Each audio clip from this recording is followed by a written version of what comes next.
Welcome to another video. In this video we will continue our respiratory section and learn about diagnostic procedures for COPD.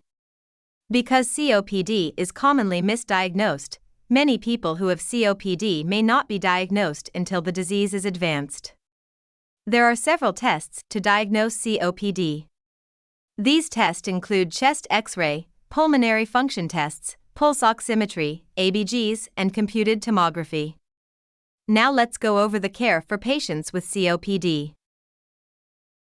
Nursing actions will include assessing respiratory status, assessing cardiac status for signs of right-sided failure, positioning the patient upright and leaning forward, scheduling activities to allow for frequent rest periods, administering oxygen therapy as prescribed, teaching the patient to use incentive spirometry, encouraging fluids 2 to 3 liters per day, encouraging high-calorie diet, and providing emotional support. You may be thinking, why does a patient need a high-calorie diet? Well, that's because many people with COPD have to eat high-calorie diets to make up for the strain that the disease puts on their bodies.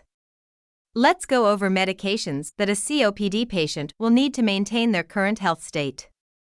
Medications include bronchodilators, beta-adrenergic agents, cholinergic antagonists, corticosteroids, methylxanthines, anti-inflammatory agents, and mucolytic agents. Now, what are some common therapeutic measures used? These include chest physiotherapy to clear secretions and lung reduction surgery. Client education include teaching the patient proper breathing techniques, use of oxygen therapy, correct use of medications, proper nutrition, and to promote smoking cessation. Other important client education include teaching the patient infection prevention measures and encouraging immunizations for pneumonia and influenza.